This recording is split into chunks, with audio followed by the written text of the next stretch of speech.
Bueno, les voy aquí a compartir entonces pantalla para ahora sí comenzar.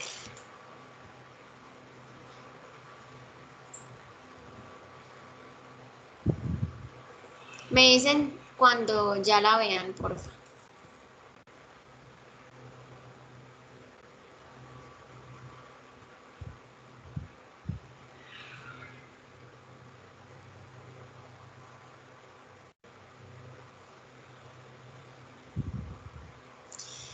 Vamos entonces a orar mientras tanto. ¿Ya la ven? Está cargando.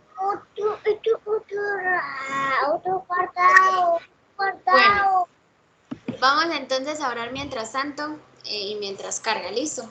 Entonces cerramos nuestros ojos para orar.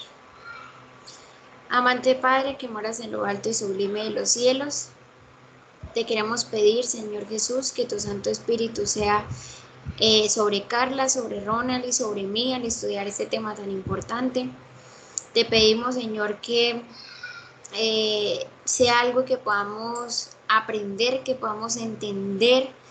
Y Dios, que tú estés con cada uno de nosotros, Señor, y con las personas que puedan ver este video, Padre. Gracias por tu amor y gracias por esta semana que nos has regalado, Señor. Gracias por guardarnos con vida y con salud en medio de tantos peligros y de esta pandemia que estamos viviendo. En el nombre de Cristo Jesús, amén. Bueno, ¿ya les aparece? Sí. Listo. Ustedes sí recuerdan que alguna vez yo les expliqué acerca, bueno, les hablé acerca de lo que nos dice Génesis 3:15. ¿Qué nos dice Génesis 3:15, Ronald?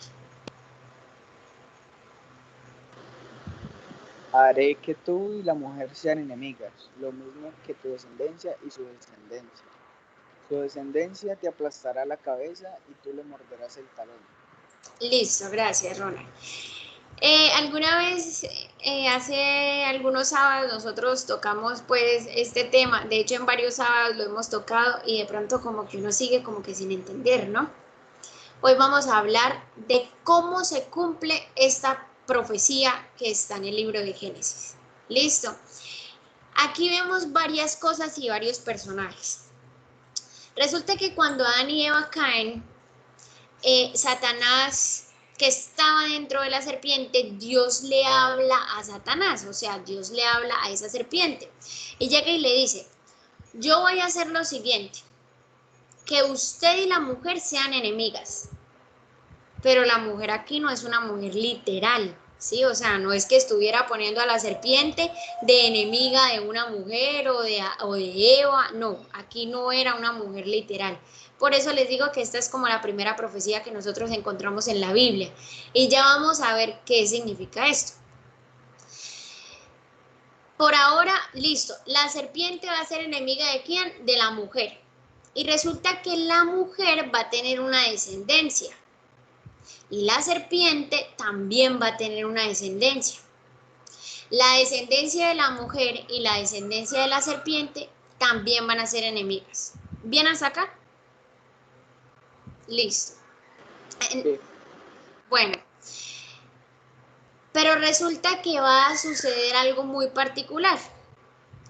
Y es que la descendencia de la mujer va a aplastarle la cabeza a la serpiente. Y la serpiente le va a morder el talón a la descendencia de la mujer. Un poquito complejo, pero creo que hasta ahora me he hecho entender, ¿cierto? ¿Cómo se mata una culebra? Se mata por la cabeza, pero la culebra en defensa pues propia le va a morder el talón a la descendencia de la mujer. Así que yo les pregunto, en sí la guerra aquí, ¿cuál es? ¿Cuál es el problema? Pues la guerra es entre la mujer y la serpiente, ¿no? Ajá, pero al final, Mm, Al final es entre la descendencia de la mujer y la serpiente, ¿no? Muy bien, exacto. Al final es entre la descendencia de la mujer y la serpiente. Así que aquí encontramos varios personajes. Encontramos una mujer, encontramos una serpiente, encontramos dos descendencias y encontramos que todos son enemigos. ¿Listo? ¿Qué significa esto y por qué empecé con esto? Bueno, para nosotros entender bien esta profecía, tenemos que ver y analizar el contexto. Entonces voy a hacerles un súper resumen de la vida de Moisés. ¿Y por qué Moisés? Ya les voy a decir por qué Moisés. Como les voy a contar prácticamente la historia y no voy a leer pues versículos, les puse los versículos aquí en el cuadrito de abajo que aparece en color azul aguamarino. Bueno, resulta que, bueno, ahí les puse todos los versículos para que ustedes mismos vayan y busquen en la Biblia y verifiquen que lo que aquí les estoy contando es la verdad. ¿Listo? En primer lugar, Dios le había dicho a Abraham, hacía muchísimos años atrás, que el pueblo de Israel, que en el Antiguo Testamento era conocido como el pueblo de Dios, iba a pasar por un momento de esclavitud e iban a ser esclavos de la nación más importante en ese momento, que era Egipto. Entonces, listo, en primer lugar ellos iban a ser esclavos de Egipto. Pero resulta que Dios les había dicho que al cumplirse una cantidad de tiempo, o sea, pilas, vean que Dios es matemático, no los va a liberar cuando Él quiera, sino cuando el tiempo se cumpla. En este caso, a los 430 años se cumplió ese tiempo, Dios los iba a liberar. ¿Listo? ¿Por medio de quién? De un libertador que se iba a levantar claramente antes de este tiempo, antes de que el tiempo se cumpliera, para que pues ellos pudieran recobrar su libertad. Resulta que los israelitas en Ezequiel 29:3, ellos comparan al faraón con un dragón. Y entonces dicen, o sea, imagínense, así de terrible sería el faraón, que lo comparan con un dragón. Resulta que el faraón en ese momento empezó a ver que los israelitas se empezaron a multiplicar muchísimo.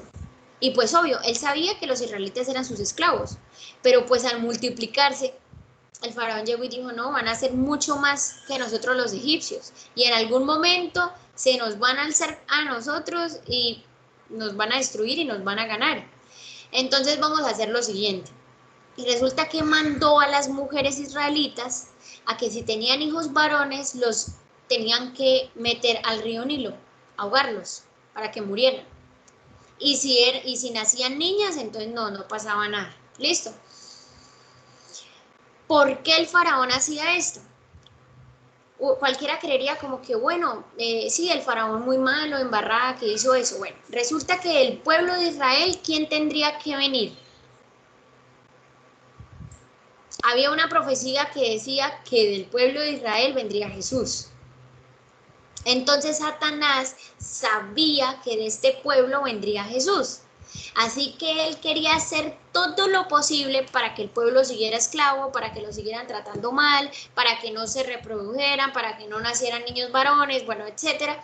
Y de esa manera impedir que naciera Jesús. Entonces, hasta el momento yo les quiero preguntar, ¿quién estaba entonces realmente detrás de la matanza de estos niños? Satanás. Satanás. Muy bien. ¿Actuaba Satanás solo? ¿O Satanás a quién necesita para actuar? Al faraón, ¿no? Porque En actuaba este caso, muy bien, Carla, en este caso necesitaba el faraón. Y ya vamos a ver que Satanás nunca actúa solo. Él siempre cuando quiere actuar en este mundo, trabaja a través de otras personas, a través de poderes. En este caso, el del faraón. ¿Listo? Resulta que Dios milagrosamente preserva la vida de Moisés. La mamá no lo quería matar, era un bebé, mejor dicho, su hijo. ¿Cómo lo iba a matar? Y lo mete en una canasta. claro, lo mete al río Nilo, pero no lo ahoga, ni lo mata, ni nada. Lo mete en una canasta para que sea preservada su vida. La hija del faraón lo ve, lo adopta, lo hace un hijo pues de ella. Bueno, Moisés crece, etcétera. Y al final Dios llega y le dice: Moisés, necesito que usted sea quien libere a mi pueblo de la esclavitud de Egipto. Y resulta que la última noche que ellos estuvieron de esclavos en Egipto, debían sacrificar un cordero. Y debían pintar las paredes de la casa con la sangre de ese cordero, para que no les pasara nada esa última noche. Al final fueron libres, fueron librados de la esclavitud, duraron caminando por el desierto 40 años hasta que llegaron a Canaán, la tierra que Dios les había prometido. Dice la Biblia, una tierra que fluía leche y miel, o sea, una tierra espectacular. Resulta que, ¿por qué empecé con la historia de Moisés y hacía manera de resumen contándoles qué fue lo que pasó con él? Porque la historia de Moisés iba a ser una sombra de lo que sucedería con la vida de Jesús. Por eso es la importancia de la historia de Moisés. Entonces vamos a ver por qué. Resulta que cuando Jesús vino a esta tierra, ¿quiénes estaban siendo esclavos? Las personas. ¿Y esclavos de qué, Valentina? Del pecado. Aquí ya el dragón no es un faraón, sino Satanás, que quería siempre impedir que Jesús viniera. Pero Dios tenía una profecía de que vendría el Mesías en algún momento, ¿cierto? Y Herodes supo esto. Entonces Herodes tuvo miedo, porque Herodes era el rey en ese momento, y tuvo miedo de que se levantara otro rey superior a él y lo derrocara. Así que mandó a matar a todos los niños menores de 2 años, precisamente para entre ellos matar a Jesús, que ya había nacido. Yo les pregunto, ¿quién estaba detrás de todo esto? Satanás. Nuevamente estaba Satanás. ¿Dónde podemos comprobar esta historia que les estoy comentando? Aquí se las puse en el cuadrito naranja en la parte de abajo. Listo, allí están las citas bíblicas de todo lo que en este momento les estoy hablando ya de Jesús. ¿Qué imperio estaba gobernando en el tiempo de Jesús? El Imperio de Roma, ¿cierto? Muy bien, Carla, el Imperio Romano. Así que según la estatua de Nabucodonosor o las bestias que vimos el sábado pasado, ¿qué era Roma? ¿No recuerdan? Era los No. pies, Roma eran las ¿no? piernas, los pies ya es cuando se divide. En el tiempo de Jesús solo eran las piernas de hierro, ¿sí? Entonces, muy bien, felicitaciones, Ronald. Estaban entonces en el Imperio Romano en ese momento, las piernas representadas en hierro. Resulta que milagrosamente Dios preserva también la vida de Jesús y no deja que se muera como todos los niños que estaban matando menores de 2 años. Al final Jesús vive su vida, se sacrifica por nosotros, nos hace libres, ya no de la esclavitud de Egipto, sino del pecado, y sube donde el Padre, ¿cierto? Pero resulta que aquí, cuando Él sube donde el Padre, ocurra algo muy importante, que es lo que hoy vamos a estudiar. Y una vez ya Él está en el trono de Dios, después de eso es que se da la división del Imperio Romano Occidental, que ya empiezan a hacer los pies, que se mezcla el barro con el hierro, 2 materiales que no tienen que ir mezclados. Y ya Jesús no promete, ir a la Canaán aquí terrenal, sino ya Él promete una vida en el cielo. Entonces, sí ven que las historias son súper similares, tanto la de Moisés como la de Jesús. Ahora sí nos vamos a adentrar al tema de hoy. Lo que les dije fue tan solo la introducción. Vamos a empezar entonces leyendo Apocalipsis 12, los versículos 1 y 2 que se los puse en la parte de abajo. Entonces, ¿quién lo lee, por favor? Yo aquí no me sale bien. Apocalipsis 12. Apareció en el cielo una gran señal, una mujer envuelta en el sol, como en un vestido Ya que esta barra no me deja leer. Pero no sé si le sale completo, es que la barra no me deja leer. El 12. Sí, 1 y 2. Apareció en el cielo una gran señal, una mujer envuelta en el sol como en un vestido, con la luna bajo sus pies y una corona de 2 estrellas en la cabeza. La mujer estaba encinta y gritaba por los dolores del parto, por el sufrimiento de dar a luz. Listo. Resulta que lo primero que ve Juan fue quien escribió el Apocalipsis, él ve a una mujer, ¿sí? Y resulta que llega y dice, bueno, esta es una mujer muy particular. La mujer que yo estoy viendo se me aparece a mí en el cielo, yo veo en el cielo una mujer y resulta que la mujer está como vestida del sol, o sea, está como que brillando mucho, ¿sí? Está vestida del sol, bueno. Tiene una luna en sus pies, bueno, tan raro. La mujer tiene una corona que tiene 12 estrellas en la cabeza. Y no solo eso, va a dar a luz un hijo. Entonces, si hasta acá yo les pregunto quién es, ¿ustedes qué se les ocurre? ¿O no se les ocurre a nadie todavía?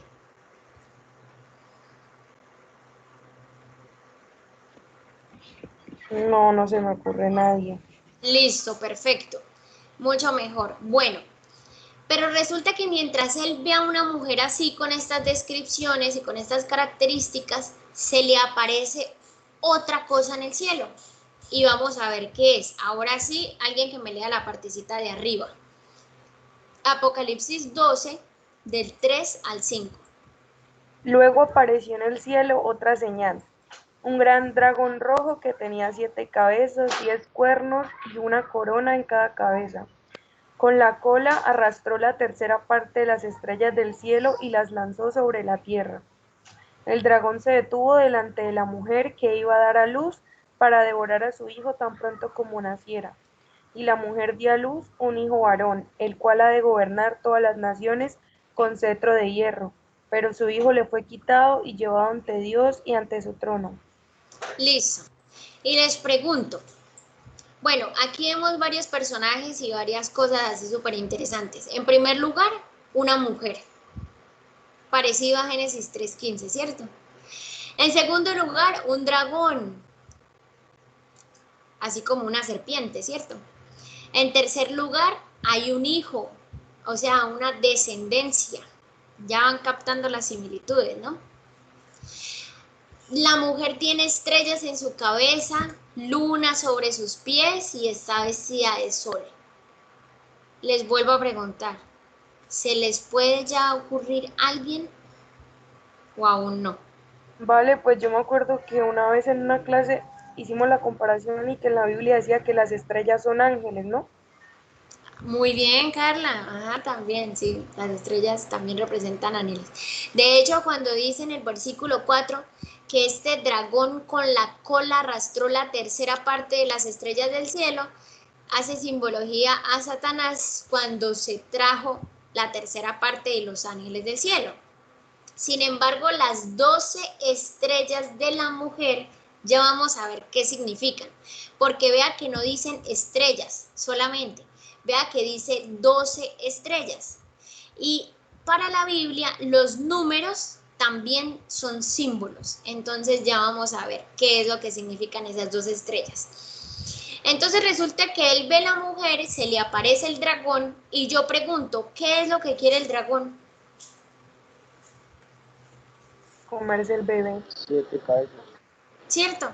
O sea que la pelea del dragón es contra quién.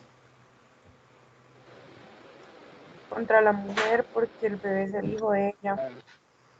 Bueno, pero si se quiere comer al niño es porque entonces la pelea contra quién es. Ah, contra el descendiente de la Contra mujer. la descendencia. Contra el niño. Ya vamos viendo Génesis 3:15. Súper interesante, ¿no? Bueno, así que en primer lugar, aquí la pelea es contra el niño, ¿cierto? Contra el niño. Y definitivamente, ¿qué quiere hacer el dragón? Vea, se le para al lado de la mujer y quiere esperar para que cuando nazca el hijo, de una vez lo acabe. Vamos entonces a ver la simbología de los símbolos. El significado de los símbolos, perdón. Entonces, les puse en la primera columna los símbolos, la segunda columna lo que representan y la tercera columna en los versículos donde van a encontrar esto. Hoy por no demorarnos pues buscando cada uno de los versículos, se los dejo allí anotados, pero por favor ustedes búsquenlos en sus Biblias y se van a dar cuenta pues de lo que estoy diciendo. ¿Listo? La mujer significa una iglesia. Eso es lo que significa la mujer. Entonces, cuando la profecía nos habla de mujer, nos está hablando de una iglesia. Cuidado, porque hay iglesias buenas y hay iglesias malas. Entonces ya vamos a ver si esta mujer es una iglesia buena o es una iglesia mala, ¿cierto? Esto es muy interesante, ya vamos a ver, vamos a ir entendiendo por qué. El dragón en esta profecía simboliza a Satanás, eso es lo que significa. Entonces el dragón, que es Satanás, se quiere comer al hijo que la iglesia va a tener. Entendemos hasta acá, ¿cierto? Resulta que este hijo es Jesús. Entonces vea que la pelea es entre Satanás y Jesús. Satanás se quiere comer a Jesús. ¿Jesús de qué iglesia vino? De la iglesia del Antiguo Testamento, que era el pueblo de Israel, ¿sí? Resulta que esta iglesia está vestida del sol y Jesús es comparado con un sol de justicia, o sea que la cubre Jesús. Jesús está con esta iglesia. Y no solamente eso, sino que ella tiene sobre sus pies la luna. Y la luna es símbolo de las escrituras. ¿Dónde pueden encontrar eso? En Juan 5:39. Les pregunto, ¿la luna tiene luz propia?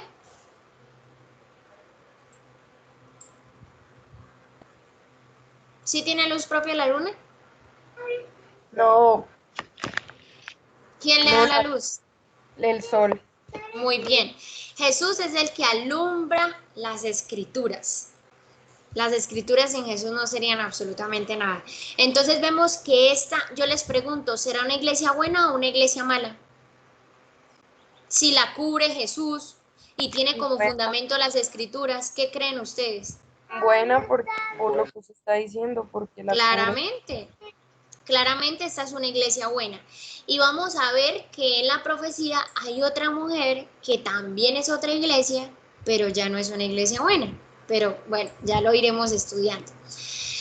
Estas 12 estrellas, como son 12, les voy a hacer dos ejemplos. Resulta que el pueblo de Israel empezó con los 12 hijos de Jacob. Dios a Jacob le cambió el nombre porque Jacob significaba engañador y le cambió el nombre y le puso Israel. ¿Israel qué significa? Que luchó con Dios. Y bueno, esa es otra historia súper linda que nos cuenta Génesis.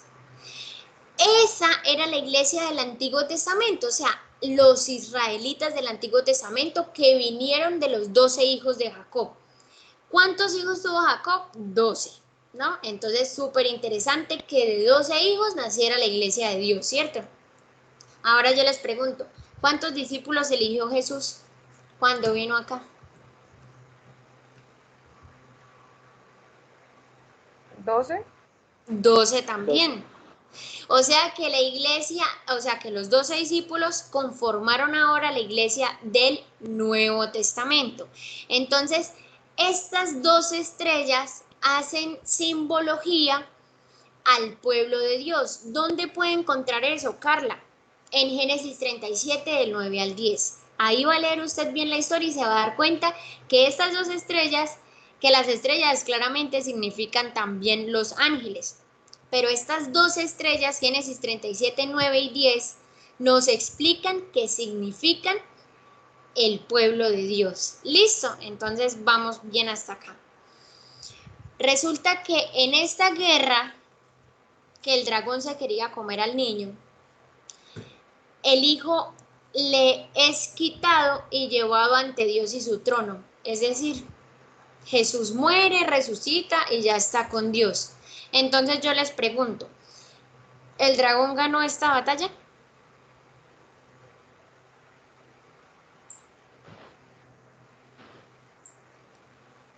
¿Qué creen? ¿La No, ganó o no la ganó? Vale, ¿puedo volver a repetir? Es que Santiago no me va a escuchar, perdón. ¿El dragón perdió o ganó la batalla? Si dice que al final, ¿él qué quería el dragón? Comerse al niño, ¿cierto? Ujú. Pero el niño, ¿qué? El niño se fue, no se lo pudo comer. Entonces pregunto, ¿el dragón ganó esta batalla, sí o no? Perdió. perdió. El dragón perdió esta batalla, muy bien. Les vuelvo a preguntar, ¿cuál fue la primera lucha entonces? ¿Contra quién? ¿El dragón contra quién? Contra el niño. Muy bien, Carla. Listo. Pero vamos a ver una segunda batalla. Ah, bueno, antes. Apocalipsis 12:12 nos dice lo siguiente. Después de que Jesús sube al cielo, Él toma la posesión legal del mundo. Ya Satanás no tiene nada que hacer en el cielo como representante de la tierra. Y vean lo que dice Apocalipsis 12:12. Alégrense pues cielos, y ustedes los que viven en ellos, alégrense. ¿Por qué? Porque ya Satanás no va a volver a ustedes. Ya Jesús murió, resucitó, ya a Él le corresponde legalmente el mundo. ¿Y por qué digo legalmente? Porque cuando venga por segunda vez ya le va a corresponder de todas las maneras, materialmente. ¿Listo? Pero sigue diciendo Apocalipsis 12:12. Ay, pero pobrecitos ustedes los que viven en la tierra y en el mar. Pobrecitos. Porque el diablo, sabiendo que le queda poco tiempo, ha bajado contra ustedes lleno de furor. Entonces, ¿qué está diciendo? ¿Qué pecado con los de la tierra? Los del cielo ya nos salvamos, porque ya no lo tenemos que seguir viendo. Ya Jesús murió y resucitó y ya Él es el que va a ser el representante de la tierra. Satanás no tiene nada que hacer acá. Pero ¿qué pecado ustedes los de la tierra? Porque ustedes sí los van a tener, sí lo van a tener que seguir soportando. Pero Satanás sabe algo, que le queda poco tiempo. Y ahí es donde yo pregunto, entonces, ¿Satanás sabe el tiempo? Porque si sabe que le queda poco tiempo, es porque sabe cuánto tiempo le queda, ¿sí o no? Sí. Súper interesante esto, ¿cierto? Y lo vamos a estudiar. Listo. Hay una segunda etapa de esta guerra. Ya vemos que Satanás peleó contra Jesús y no venció. ¿Listo? Vamos a ver qué nos dice Apocalipsis 12:6. Carla, ¿lo puedes leer? Y la mujer huyó al desierto, donde Dios le había preparado un lugar para que allí le dieran de comer durante 1260 días. Listo. Aquí es donde les digo que vamos a necesitar calculadora. Y espero hacerme entender. Les voy a explicar súper pausadamente. Estén súper concentrados para que me entiendan. ¿Listo? No quiero que se pierdan. Resulta que Ezequiel 4:5 nos dice, la profecía es súper interesante porque cuando en la profecía se menciona un día es porque ha pasado un año. En la profecía, pilas, ¿no? No en ninguna otra cosa. En la profecía, solo en la profecía, un día equivale a ¿cuánto? Un año. Entonces, por ejemplo, si la profecía nos dice, eh, esto ocurrirá y se demorará 7 días, ¿qué es lo que significa? ¿Que cuánto tiempo va a demorar? 7 años. Muy bien, perfecto, hasta ahí, listo. Resulta que aquí nos dice que la mujer, porque recuerden, la mujer estaba por dar a luz a su hijo ya está en el cielo, ya se subió, ¿cierto? ¿Quién quedó aquí? La mujer. Entonces ya vamos a ver contra quién va a hacer guerra Satanás. Quedó aquí solita la mujer, pero vea que no tan sola, porque dice que Dios le preparó un lugar para que ella pudiera comer. O sea, Dios no la abandonó, Dios siguió con ella, ¿cierto? Y le preparó ese lugar por 1260 días. O sea, ¿por cuánto tiempo?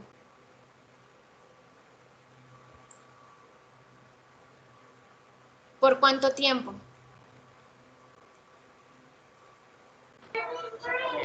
1260 años. Vale, Muy ¿puedo bien. repetir? Es que Por- Santiago me dejó Sí, escucharlo. tranquila, bebé. Entonces, ¿por cuánto tiempo? Por 1260 años. ¿Por qué? Ahí está diciendo, la mujer quedó acá, huyó al desierto, ya no tiene a su hijo, porque ya lo tuvo y ya el hijo se fue con Dios, ¿cierto? Ahora ella queda aquí y Dios la tiene que cuidar por 1260 días, lo que significa por 1260 años, como dijo Ronald. ¿Listo? Vamos bien hasta acá. Pero vamos a ver qué nos dice Apocalipsis 12, del 13 al 16. Ronald, ¿lo puedes leer?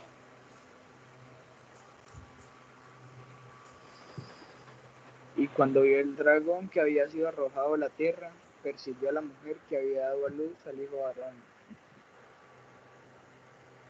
Dieron a la mujer las alas de la gran águila para que volase de delante de la serpiente a su lugar donde es sustentada por un tiempo y la mitad de un tiempo.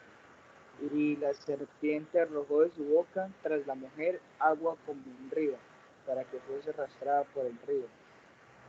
Pero la tierra ayudó a la mujer, pues la tierra abrió su boca y tragó el río que el dragón había echado de su boca. Listo. Resulta que aquí nos repite lo que arriba nos está diciendo. Entonces, ¿aquí qué nos dice? Resulta que el dragón vio que ya no podía subir más al cielo. Ya no puede, ¿cierto? Ya le tocó quedarse aquí en la tierra. Y entonces ahora, ¿contra quién está haciendo guerra? La mujer. Contra la mujer, muy bien. O sea que si la mujer significa la iglesia, en este caso verdadera, es porque la segunda fase de la batalla ya no fue con el hijo, porque vea que no pudo con el hijo. Ahora, ¿con quién se está metiendo? Con la iglesia de Dios. ¿Listo? Y vuelve y dice, y resulta que Dios llega y le da a la mujer alas de águila para que vuele de ese dragón que la quiere perseguir. Y va a volar a un lugar que es el desierto y va a ser sustentada. ¿Qué es sustentada? Dios la va a cuidar, no le va a faltar nada. Pero Dios la va a cuidar ya no por 1260 días como arriba. Ahora la va a cuidar por un tiempo, tiempos y la mitad de un tiempo. Y entonces nosotros decimos, uy, no, espere, ¿cómo así? Arriba dice que la cuida por 1260 días. Y abajo dice que la cuida por un tiempo, tiempos y la mitad de un tiempo. La Biblia entonces se contradice y estamos en el mismo capítulo. Les voy a explicar. Resulta que cuando en la Biblia se habla de tiempo, tiempo significa año. Entonces le vamos a cambiar la palabra. Por un año y años y la mitad de un año. ¿Entendimos hasta acá? Listo, sencillo. Solo cambiamos la palabra. Según la Biblia, un tiempo es lo mismo que un año, ¿sí? Entonces, si tiempo es un año, tiempos, ¿cuántos años son? 2. 2 años. Vamos bien hasta acá. Mitad de un tiempo, ¿cuánto sería? Medio año. Medio año. Vamos bien hasta acá. Y si sumamos un año con 2 años, con medio año, ¿cuántos años nos dan? 3 años y medio. Perfecto hasta acá. Listo. Mírenme bien y no se distraigan. Listo. Si la profecía nos está diciendo 3 años y medio, son 3 años y medio proféticos. No los vamos a tomar literales. Entonces, ¿qué tenemos que hacer? Ver cuántos días tienen 3 años y medio. Repito, No podemos tomar literales los 3 años y medio porque estamos hablando de profecía. Entonces tenemos que mirar cuántos días tiene 3 años y medio para a partir de ahí saber los verdaderos años. Entonces, según el calendario judío, un año no tiene 365 días como nosotros, lo conocemos, ¿cierto? Según los judíos, un año tiene 360 días. Si aquí tenemos 3 años y medio, vamos a fijarnos solo en los 3 años, todavía en el medio no. ¿Listo?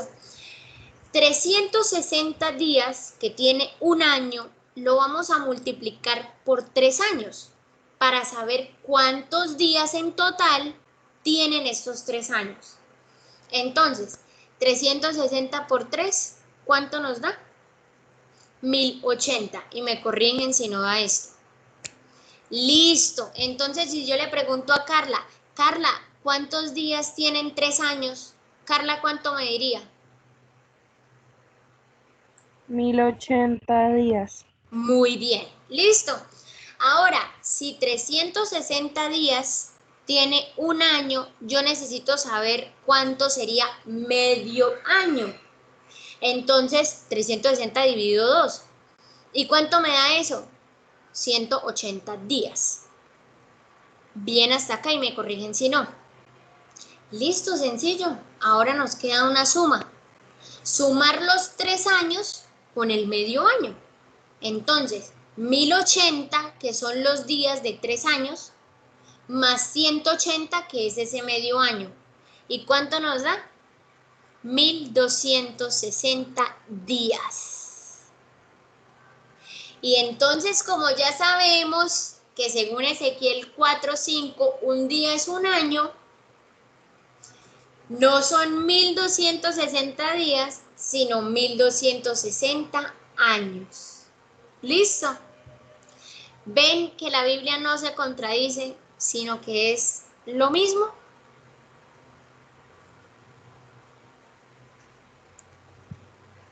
¿Sí lograron entender? Sí, claro. Listo, Pero vale una espectacular. pregunta. Dime, a Ah, ver. en Daniel 4 fue que encontró que un tiempo significa un año, ¿cierto? Es que Muy eso es lo bien, que le iba a... ajá, ahí. Claro que hay otros versículos, ¿no? Me imagino, pero yo puse ese. ¿Listo? ¿Por qué? Porque resulta que ahí nos cuentan que Nabucodonosor le dio la locura que les conté el sábado pasado. Y esa locura le duró 7 tiempos. ¿Y cuántos son 7 tiempos? Le duró 7 años. Ahí lo explican. Entonces, por eso se las puse allí. Resulta que esta mujer, que Dios la cuidó, o sea, a la iglesia, Dios la cuidó por 1260 años. El dragón le empezó a echar agua como un río a esa mujer para que se ahogara, para que se muriera. Pero sí recuerdan lo que significa agua. Agua significa gente, muchedumbre, pueblo, ¿cierto? O sea, con la misma gente el dragón quería que la mujer muriera. Ya vamos a ver de qué manera. Pero sucedió algo muy importante. Y es que en el versículo 16 nos dice que alguien ayudó a la mujer. ¿Y quién fue ese alguien?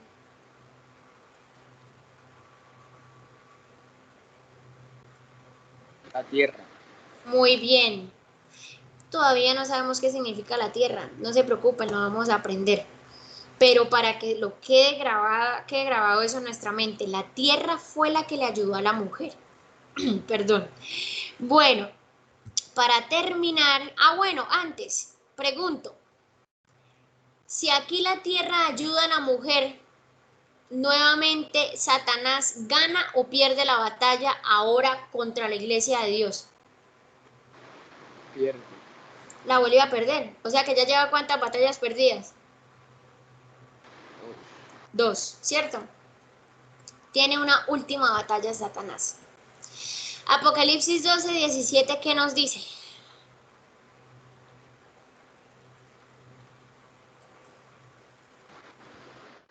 Entonces el dragón se llenó de ira contra la mujer y se fue a hacer guerra contra el resto de la descendencia de ella, los que guardan los mandamientos de Dios y tienen el testamento de Jesucristo. El testimonio de Jesucristo. Listo. Resulta que el diablo entonces tiene una tercera batalla. Ya no es contra el niño, no pudo. Ya no es contra la mujer, no pudo. Ahora se va a hacer guerra contra el resto de la descendencia de la mujer. Es decir, la mujer tiene una descendencia, pero resulta que esa descendencia empezó a unirse con el poder político y empezó a alejarse de Dios. A Dios nunca le ha gustado la unión entre iglesia y Estado, jamás. La iglesia tiene que estar por su parte y el Estado tiene que estar por su lado.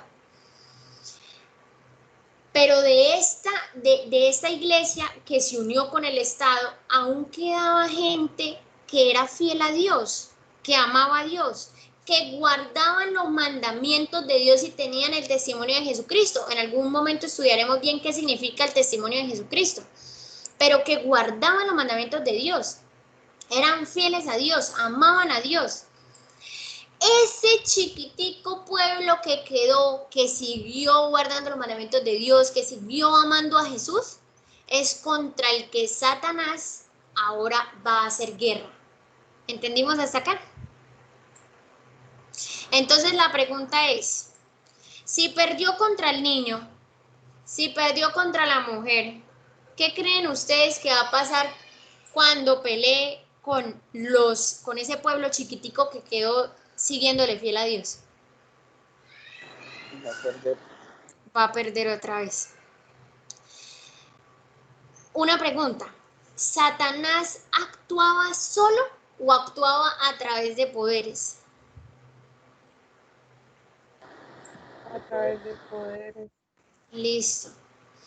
El poder con el que Satanás le hizo guerra a la mujer en esos 1260 días, o sea, años, porque recuerden que no era Satanás el que en sí le estaba haciendo guerra a la iglesia. Él debía usar algún poder para hacerle guerra a la iglesia, por eso era que Dios la estaba cuidando como a un bebé en el desierto durante 1260 años. Ya vamos a ver esos 1260 años, de qué, desde cuándo, cómo, por qué, en qué momento. Bueno, ese mismo poder que Satanás usó en esos 1260 años para perseguir a la iglesia va a ser el mismo poder que Satanás va a usar en esta tercera etapa para perseguir al pueblito que queda, que aún ama a Dios y que aún le es fiel a Dios. Y ese poder es lo que el sábado pasado vimos con el nombre del cuerno pequeño. Así que si quieren saber cuál es el poder que es representado con el cuerno pequeño, vengan el otro sábado. Ahora sí, se los prometo que les voy a decir quién es. ¿Cuál es la importancia entonces del estudio de hoy? Valentina, Que eso dijo el entendamos. sábado pasado, que nos iba a decir este sábado. Muy bien, creía que les iba a decir este sábado, pero resulta que es súper importante que entendamos Apocalipsis 12. ¿Por qué? Porque cuando nosotros entendemos que es Satanás el que está detrás de los poderes, podemos entender quién es el cuerno pequeño. ¿Listo? Entonces era importante que aprendiéramos primero lo de hoy. El próximo sábado ya sí estudiaremos quién es este cuerno pequeño. Entonces, espero que hayan entendido. ¿Tienen alguna duda? No. ¿Todo bien? De eso. ¿Qué nos qué? Hoy nos tenía que decir. Ah, bueno, el próximo sábado, no se lo pierdan. Entonces, bueno, vamos a orar para terminar. Vale, yo les Dime, quería, Carla. es por fuera del tema, ¿no? Pero yo les quería preguntar a Ah, ustedes. no, si quiere, entonces oramos y termino Ah, la grabación y me las. ¿Listo? bueno, Bueno, oremos entonces. Amante Padre Celestial, te queremos dar muchas gracias por el tema que hoy estudiamos, Padre.